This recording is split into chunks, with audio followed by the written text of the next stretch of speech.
Gary Mandela here to take you through the week on HRTV. The 2010 Horse of the Year, Zenyatta.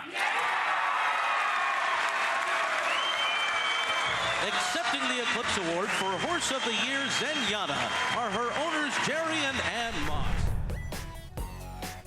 Jerry Moss joined Race Day America to discuss Zenyatta and her Horse of the Year title. Well, it was very joyful, to tell you the truth. We've been runner-up 2 years prior to this year, and I think it was a great sense of relief. We think this mare's just earned this award so prodigiously, and we were just happy for her. That's all. We kind of got very involved with this mare. I mean, my wife pretty much stays in touch with her almost every day from the farm in Kentucky, and we're very much into her. And it was a big feeling of joy, I guess.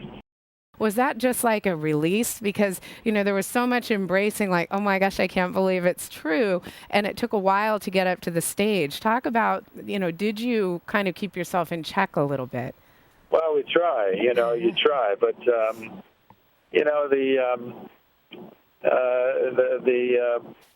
the room was, moving towards that award, and, I mean, it was a lot of tension in the room, so to speak. And, you could feel it, it was sort of palpable. And I mean, just the reading of the thing, as I say, we can get emotional about this mare, and the emotions took over, I'm afraid.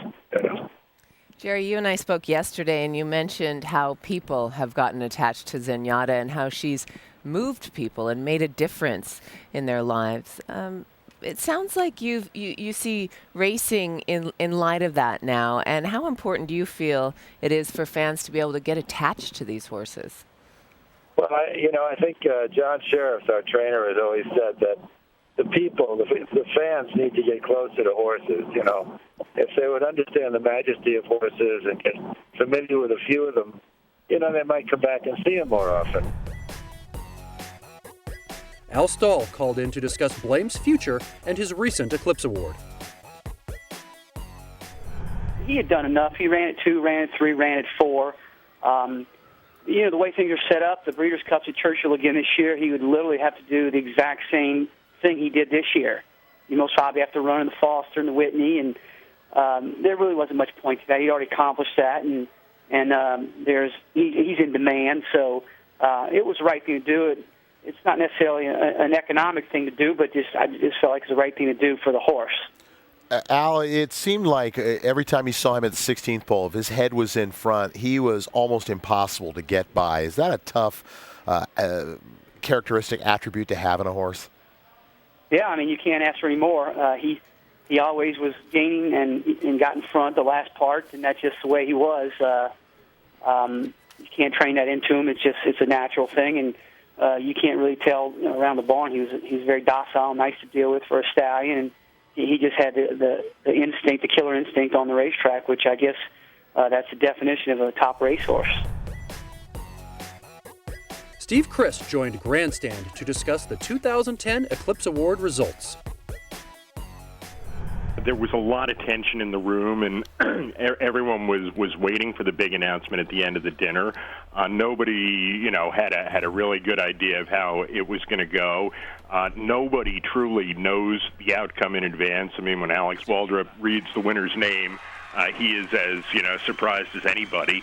And I think because you had a situation last year where you had 2 horses each run campaigns that would be worthy of Horse of the Year in most seasons, but, they came along in the same year and they never met. You had a lot of unhappiness on the part of Zenyatta's supporters, and, I think they were really almost waiting a full year to be vindicated in some way. And the way that the room exploded at the mention of her name, I think really reflected, a lot of pent-up anxiety about the result. Steve, the human element for Todd Pletcher, the beat goes on, yet another Eclipse Award. He is still really young. It is scary to think how many of these he could rack up before it's all said and done. It's scary how many good horses he has in his barn. I mean, you go through every division in racing last year, and in just about every one, he had one of the top 2 or 3 horses, in that division. And, on top of that, winning 3 of the 4 Breeders' Cup juvenile races, winning his first Kentucky Derby, with about his 4th stringer in the barn, he was just an unstoppable force. I mean, he got over 70% of the vote in what a lot of people thought was going to be a contentious ballot. Mike Rapoli joined Race Day America and discussed Uncle Mo's Eclipse Award and Derby chances. To win an Eclipse Award doesn't just mean you won big races. It means that, there's 30,000 foals born every year, 15,000 colts, 15,000 fillies, and, out of 15,000 colts, he was the 2-year-old male champion. I mean, it's something even beyond my dreams. It's one thing to win the big races and win a Breeders' Cup race, but you can never take, no matter what Uncle Mo does at 3, you can never take away the Breeders' Cup win. You can never take away his 2-year-old champion. He'll always be in the company of Secretary of Seattle, affirmed. At the end of the day, no matter who the Derby favorite is, I mean, everybody would look for an opportunity to say why he or she couldn't win, and obviously, they questioned the distance. He's out of Indian Charlie, who came in 3rd in the Derby, has thrown some sprinters and some middle-distance horses. But his female line is he's out of an Arch mare. Last time I checked pedigrees, Blame is out of an Arch mare. Arch is out of Chris S. Last time I checked, Zenyatta was out of Chris S. They don't seem like they had any issue going 1.25 miles. And if everybody saw the race I saw on Breeders' Cup Day, it looked like Uncle Mo could have went around that track 2 more times. He didn't even come back blowing. Todd has never seen the horse come back tired at all. The way he just pulls away, whether it was 6 furlongs, 1 mile, or 1 mile 16th, he shows us no distance limitations at all. But you know what? Until we go 1.25 miles, nobody can answer that question right now. Those game show tunes mean it's time to find out who our contest winner is this Saturday. Tell us who it is, Pete. Well, Carolyn, Beth Alexander has won a $25 gift certificate to Champions. If you've never been to Champions, Champions online at champions.com. Tell us who the horse is, Pete. Well, the horse is Chinook Pass. Chinook Pass, one of the top of the Washington breds, and a big fan of not only jockey Luffy Pinkeye Jr., but our very own John White. Yeah, John and Lafitte love this horse, Chinook Pass, one of the great Washington breds. Let me finish. Raced up at Long Acres. Go ahead. Back to you, Carolyn. Sean Bridgemohan led off a stake-packed day at the fairgrounds with a win.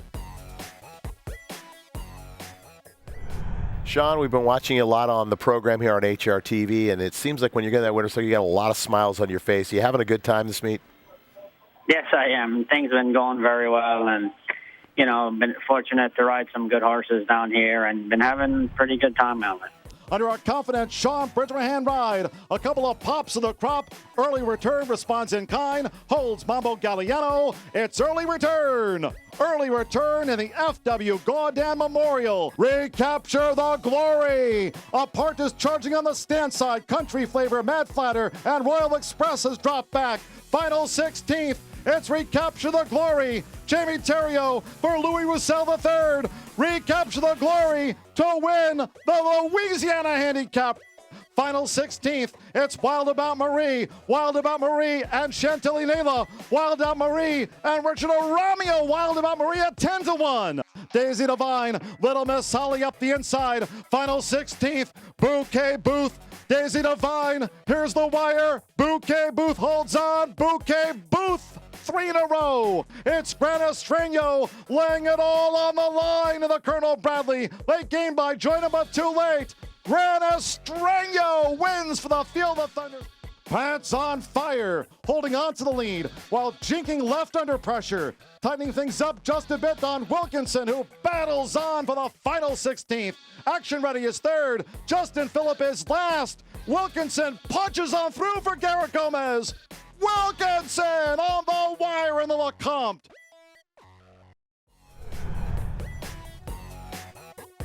Ken McPeak joined First Call to discuss Cathman Blue in the Swedish Chance Stakes.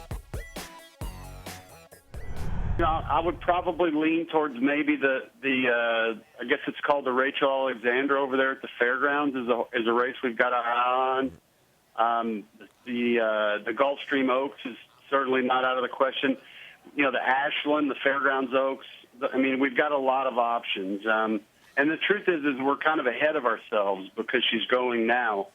But, you know, I felt like I was just going to have to work her all along during, you know, I probably had 4 or 5 weeks. I was just going to have to breeze her. And I just really felt like, well, let's keep her on edge. Let's get her back in there. And if this race comes up soft, maybe it'll be a walk in the park for her. She won't have to work too hard. Before we let you go, Ken, this is the only race right now at Gulfstream today that stays on grass. Turf condition, any kind of concern to you? No, none whatsoever. You know, she's a bit of a daisy cutter, so she'll jump right across it, and I'm sure it's going to be yielding, but that may work to her advantage. She's a light filly. You know, I'll be more worried if she was a heavier type that kind of bogged down in it, but she's not, so I don't think that'll hurt us, and it may very well help us. And Catman Blue is going to go right on by, and Excited's going to go with her. They're 1-2, and Catman Blue is moving away from Excited. She's open up 2. Excited is clearly second. The others are far behind. Catman Blue takes the sweetest chant. Excited was second, and then came Holidays at the Farm and Nina Fever. Martin Garcia joined Race Day America to discuss his return from Mexico. When do you think you'll be back riding a race again? Well, I think I'm gonna try next week. I think hopefully that I'll be ready. Have you been up working horses already? Yeah, I worked yesterday and then I worked today. What did it feel like when you got that first leg up? My heart started bumping hard.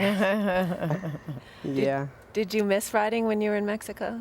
Well, a lot, but where I'm from, they have a horse. My uncles, they have horses, but just like a ranch horses. And then I was get on and go around with no saddle or anything, just like that. And then why wouldn't having horses? But these horses, they are way different. So this one is the one that I want to ride. So I'm here. And you said you had cell phone service down there, so who'd you keep in touch with the whole time you were Exactly. there? You were keeping in touch with who? Yeah, we peg around and then we buffer. Sometimes we talk to it, or they call me. Just that. Wanting the status. Exactly. Martin, how is your life different being here in the U.S. than being down in Veracruz?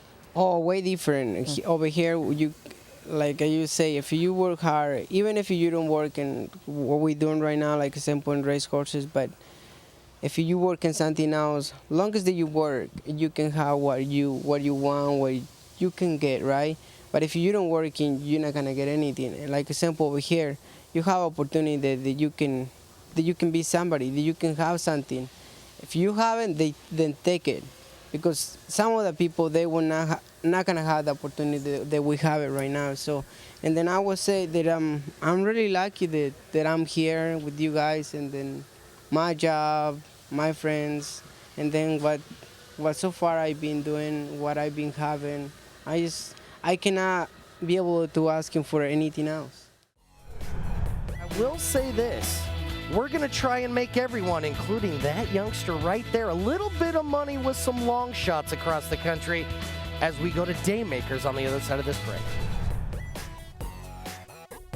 Aaron and Jeff made People's Day profitable with their Daymakers. Now I'm going to start off my Daymakers at Aqueduct in race number 4. This is a 16,000 non-winners have won this year. That is horses that have not won since July 22nd of 2010. Well, when you look at Tangled Sheets had 2 wins in 3 seconds in 2010 and makes the 5-year-old debut today. Has been facing open company in a race loaded with speed. Tangled Sheets absolutely has the right style to set up his late kick. And Junior Alvarado's been quietly having a good meet at Aqueduct. I don't think you can hold the loss against her on dirt. She's 0 for 1 on conventional dirt, but that was a sloppy track at Churchill Downs 2 races back, and it was open 40,000 claimers. So Tangled Sheets to me 4 to 1 on the morning line. Looks like the right one at Aqueduct in race number 4. But Tangled Sheets is gaining ground.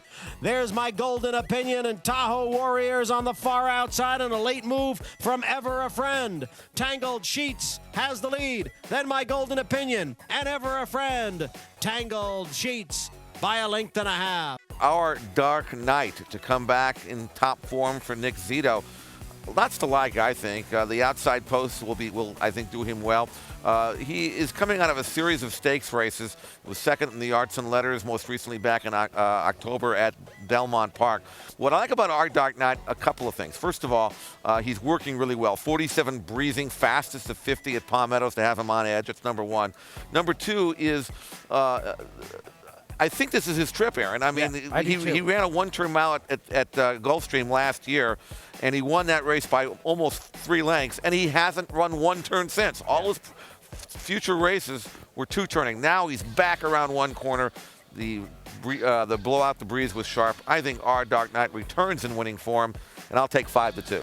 Trying to chase down Our Dark Knight, who's got a 3-length lead. Our Dark Knight, Ron the Greek closing late. Our Dark Knight to win. 15 to 1 on the morning line for our Sweet Life selection here at Santa Anita in 8th race. Her name is Bloomer Girl.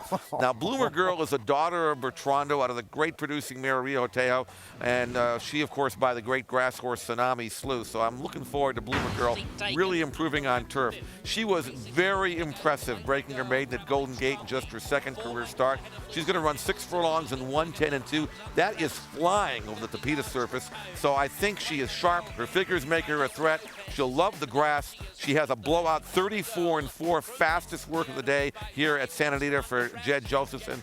And I think Bloomer Girl takes that Northern California form. I think she beats the Southern California horses, and you're going to get 15 to 1 Did you really on just Bloomer top me Girl. with a morning line price higher than any of my 3 I selections? certainly did. Okay. 15 to 1. Bloomer Girl in the Sweet Life. They come for home, and Bloomer Girl holding on. Bloomer Girl, advantage player on the outside. Here comes Cloney Lass with her run down at the rail, scantily clad. They come for home, and Bloomer Girl's holding on.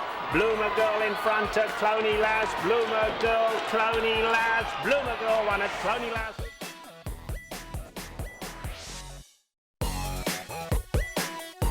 Thanks very much, guys. We're standing here in the sunlight, almost getting blinded by the sun. Trainer Ron McAnally here. I need to ask you about Claire Loon. Has she been training? I know she's actually just coming onto the track to jog in a minute. Yeah, she just got to jog the wrong way. Had a little light work this morning before a race this afternoon. She's doing wonderful. You know, she's such a sweetheart to train. Does everything you want her, and she's training very good. She blew out good on the turf. And probably show a little bit more speed than she normally does because she's fresh. When you said she blew out, was that a little work a couple of days ago? Yeah, just a half-mile work, and you know, just to kind of get her on her toes, and she's been acting really well. I'm real happy with her. Is the cutback in distance a concern for you? I know she does have a second-place finish at the mile distance. Yeah, you know, I think she can get the mile all right, but of course her best distance is 1.8 miles or 1.25 miles. And you know, she ran very well in the Breeders' Cup up to that distance. She won the Beverly D with. She hasn't run in a while. Are you a little worried she might be a little keen? We've seen a couple of races where she's quite on the bridle. Yeah, you're right, absolutely right, Zoe. She'll probably show more speed than normal because she hasn't raced in a while, and she'll be a little sharper than she normally is. In an ideal situation, if you happen to be on the lead, would that be a concern? Not really. I think she could be on the lead and not bother. You know, she knows enough about American racing now. You know, you got to have a little speed to lay up there close. The Great Megahertz was honored at Santa Anita with the first running of the Megahertz Stakes.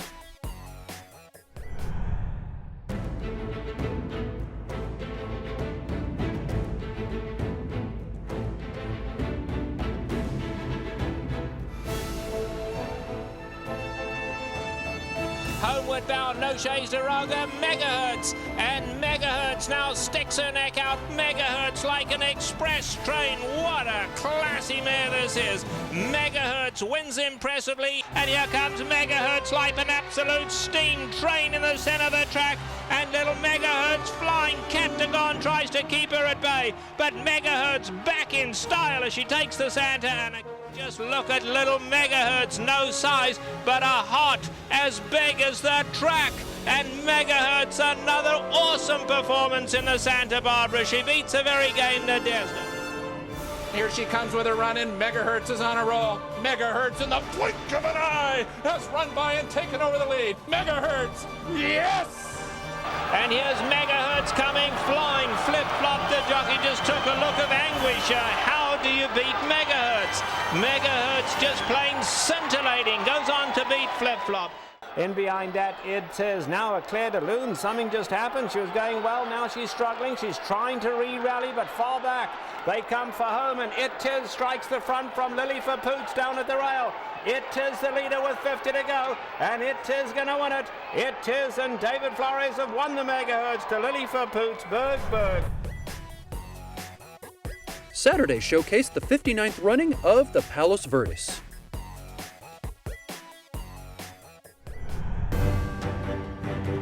Just 5 days ago, the nation's best sprinter of 2010 was crowned at the 40th Annual Eclipse Awards. He looks as impressive this year as he did last year. He just set a track record this Saturday. Big drama!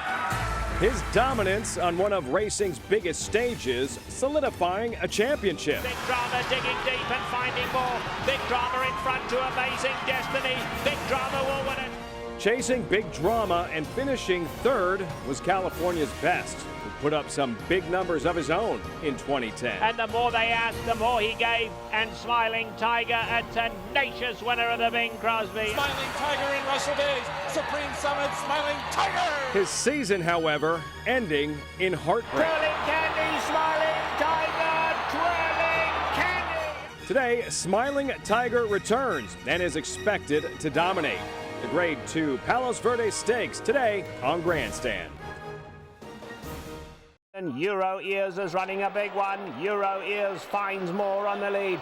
Captain Cherokee chasing. Something wrong with Smiling Tiger today. He didn't fire at all. Ventana running on with Hunch, but it's all Euro Ears with a 16th to go. Chased home by Captain Cherokee. But a huge performance from the 7-year-old Euro Ears and Mike Smith. They win convincingly. That's all for this week on HRTV. Here's a look at what's coming up next week.